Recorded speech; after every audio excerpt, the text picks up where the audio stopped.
Finally আমরা একটা homestay নিলাম গরুবাথানে। এবার মানে তার রাস্তা তো মানে কি বলবো, আর বলার মতো নয়। আপ ডাউন চড়াই উতরাই আছে। সেটা শেষ করে আমরা ফাইনালি হোমস্টেতে পৌঁছলাম।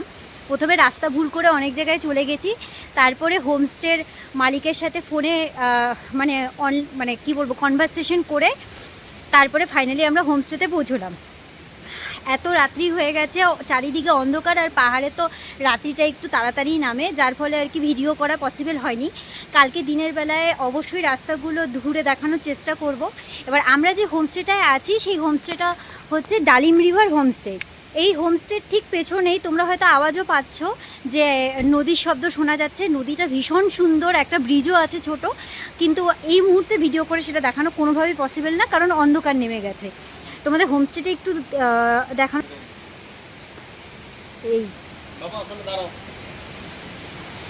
এই হলো হোমস্টে। আর ঠিক আছে, আর হচ্ছে হোমস্টেটা যথেষ্ট মানে কি বলবো, সব হোমস্টেতে এত সুন্দর গাছ দিয়ে সাজানো থাকে, আর আমি তো সবসময়ই হচ্ছে প্রকৃতিপ্রেমী, গাছপ্রেমী। দুটো হচ্ছে সুন্দর বন্ধুও রয়েছে এখানে দেখতে পাচ্ছি। আর ছেলেকে ঘরে বসিয়ে রেখে আসছি, ছেলেও দুষ্টু, বের হয়ে চলে এসছে। ওই দেখো আমাদের যে রুমটা অ্যালট করা হয়েছে সেটায় অ্যাটাচ বাথরুম আছে। এই দেখো রুমটা, এই দেখো রুমটা। এই যে আমার ছেলে অলরেডি বসে গেছে গদি পেয়ে, বালিশ পেয়ে। এই হলো রুম, এইখানে রয়েছে বাথরুম। বাথরুমটা সত্যি খুব পরিষ্কার, তোমাদের একটু ঘুরিয়ে দেখিয়ে দিচ্ছি। এই হলো বাথরুম। কস্ট হচ্ছে এখনও মানে ওরা মিলসহ কস্ট হবে না, আলাদা মিলের কস্ট হবে, মানে মিলের কস্টটা আলাদা দিতে হবে, হোমস্টের আলাদা, সেটা এখনও ডিটেলে কিছু বলেনি। তো বললো যে কিছুক্ষণ পর যেই হোমস্টের মালিক আছে তিনি একটু বাইরে আছেন, তিনি যখন আসবেন তার সাথে ডিসকাস করে নিতে। তাহলে আর কি আমরা এখন একটু ফ্রেশ হব, তারপরে যদি আজকে পারি আজকে কন্টিনিউ করব, অথবা কালকে সকালে তোমাদেরকে কন্টিনিউ করে দেখাবো। তাহলে চলো এখনের মতো গুড নাইট।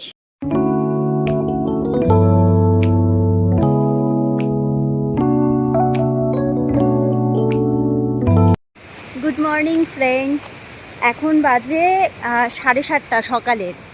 তো আমি যথারীতি বাড়িতে হচ্ছে 9টার আগে কখনোই আমার ঘুম ভাঙে না, কিন্তু পাহাড়ে আসলে বা বাইরে কোথাও গেলে আমার সকালে উঠতেই হবে, কারণ আমি সকালে পাহাড়ের যে মজা সেটা না নিয়ে কেন জানি থাকতেই পারি না। সকালে পাহাড়ের যে একটা আনন্দ আছে তার একটা এক্সট্রাই আনন্দ সত্যি বলতে। তো আর কি এই যে আমি সকালবেলা যথারীতি উঠে গেছি, ছেলেকে বাবার কাছে দিয়ে দিয়েছি, তুমি সামলাও ভাই, আমি গেলাম পাহাড়ের মজা নিতে। তো কালকে রাতে তো তোমাদের সাথে কিচ্ছু শেয়ার করতে পারিনি, আমি আগেই বলেছি যা অবস্থা ছিল মানে তার বলার মতো নয়। এত অন্ধকার, এত অন্ধকার। পাহাড়ের আসল মজা তো দিনের বেলা। তো ভাবলাম সকাল সকাল উঠে তোমাদেরকে এই জায়গাটার ভিউটা একটু শেয়ার করে দিই। চলো তাহলে দেখে নাও জায়গাটা কতটা সুন্দর। এই দেখো পুরো 4-5টা হলো পাহাড়, 4-5, ঠিক আছে। আর হ্যাঁ, তোমাদের তো আমি বলতেই ভুলে গিয়েছি, আমরা যে হোমস্টেতে আছি ঠিক ওই যে গ্রিন কালারের যে টালিটা দেখতে পাচ্ছ ওইটাই আমরা আছি।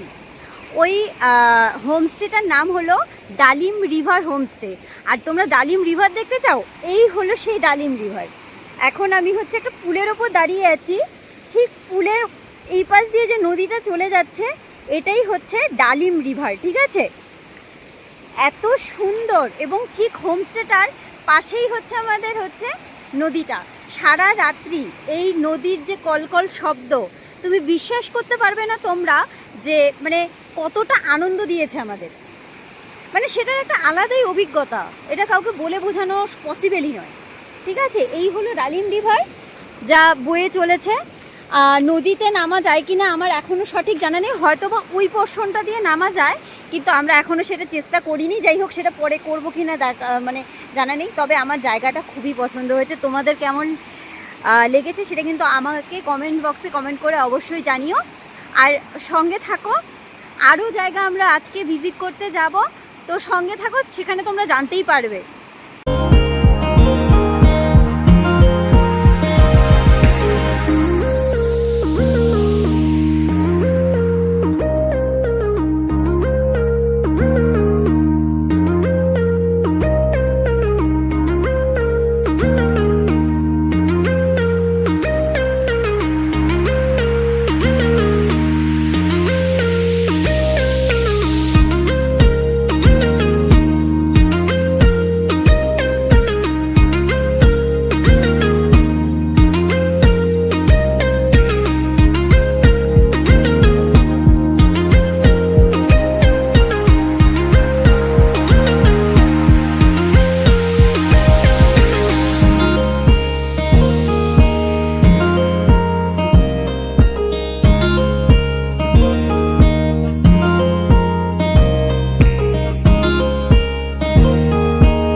নাম হলো টাইটানিক ভিউ পয়েন্ট, সেটা দেখার জন্য। রাস্তার কন্ডিশন তো তোমরা দেখতেই পাচ্ছ, কতটা চড়াই উতরাইয়ের মধ্য দিয়ে আমাদের যেতে হচ্ছে। কখনো একদম পুরো খাড়া হিল রয়েছে, আবার কখনো হচ্ছে ডাউন আছে। এই মানে কি বলবো, চড়াই উতরাইয়ের মধ্যে দিয়েই হচ্ছে আমরা এগিয়ে যাচ্ছি। এখনও বলছে যে এই ভিউ পয়েন্টটা হচ্ছে 3 কিলোমিটার ওপরে আছে। তো আমরা আস্তে আস্তে গাড়ি চালিয়ে ওপরের দিকে যাচ্ছি।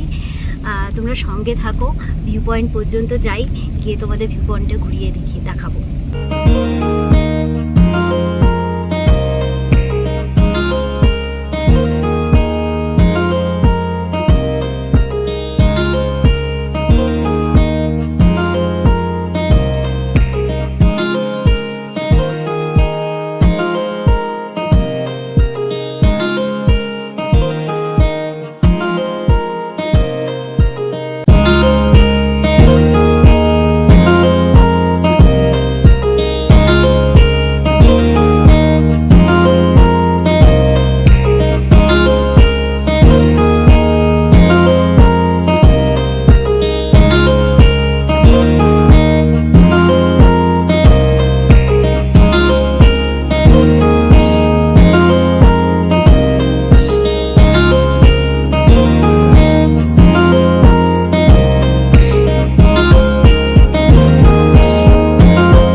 আমরা চলে এসেছি টাইটানিক ভিউ পয়েন্টে।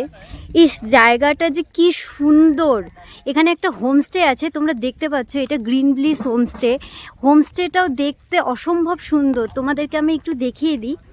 আমরা তো অনেক নিচে ছিলাম, এটা অনেক ওপরে, ঠিক আছে? জাস্ট দেখো, বাগানগুলো দেখো, মানে একদম ছবির মতো সুন্দর। মনে হচ্ছে একদম সিনেমেটিক ভিউ এখানে পাওয়া যাবে। দেখো দূরে পাহাড়, পাহাড়ের ওপরে কি সুন্দর। মানে সত্যি বলতে আমরা সব সময় দার্জিলিং, কালিম্পং, সিকিম এই সমস্ত জায়গায় যাই, কিন্তু আমাদের হাতের সামনেই যে এত সুন্দর ভিউ পয়েন্ট রয়েছে তা আমরা কিন্তু না আসলে জানতে পারতাম না। তাই তোমাদেরকে একটু রিভিউ করে দেখাচ্ছি, তোমরাও আসলে খুব আনন্দ পাবে। দেখো, এটাও একটা হোমস্টে। হ্যাঁ, এটা দেখে নাও হোমস্টেটা কি সুন্দর। জাস্ট দেখো কি সুন্দর সিনেমেটিক ভিউ। দেখো, জাস্ট দেখো, খুব সুন্দর। ঠিক আছে, সঙ্গে থাকো শেষ পর্যন্ত, আরও তোমাদের ভিউ পয়েন্ট আরও ঘুরিয়ে দেখাচ্ছি। এই হলো সেই Titanic view point. Just view পয়েন্টটা দেখো। নিচে হচ্ছে আমাদের হচ্ছে অ্যাম্বিওক বাজার, যেখানে তোমরা দেখতে পাচ্ছ কি না জানি না, আমি জুম করে একটু দেখানোর চেষ্টা করছি। দেখো নিচে একটা রাস্তা দেখা যাচ্ছে, ওটা অ্যাম্বিওক বাজারের রাস্তা, এবং এটা হচ্ছে ভিউ পয়েন্ট থেকে সেই পুরো ভিউ। জাস্ট দেখো চারপাশটা, জাস্ট দেখো ভিউ পয়েন্টের কি অসম্ভব সুন্দর। আমি একটু এগিয়ে যাচ্ছি ওদিকে, দেখি যে ওইদিকেও কি আছে ভিউ পয়েন্টে। এখন পর্যন্ত যতটুকু দেখতে পেলাম ভিউ পয়েন্টে, আমার খুবই ভালো লাগলো।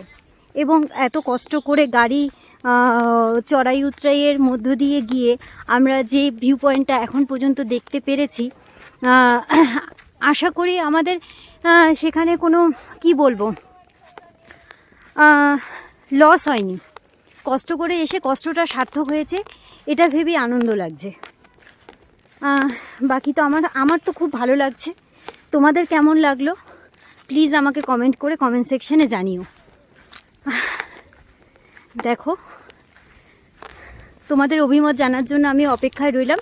তোমরা কিন্তু কমেন্ট করে অবশ্যই জানিও যে তোমাদের ভিউ পয়েন্টটা কেমন লাগলো। এই হোমস্টেতে থাকার খরচ খুবই যৎসামান্য, আর 1000-1200-র মধ্যেই তোমরা একটা হোমলি অ্যাটমসফিয়ার এই হোমস্টেটিতে পেয়ে যাবে। আমার ভিডিও যদি তোমাদের ভালো লাগে প্লিজ আমার চ্যানেলটিকে সাবস্ক্রাইব করে আমার পাশে থেকো।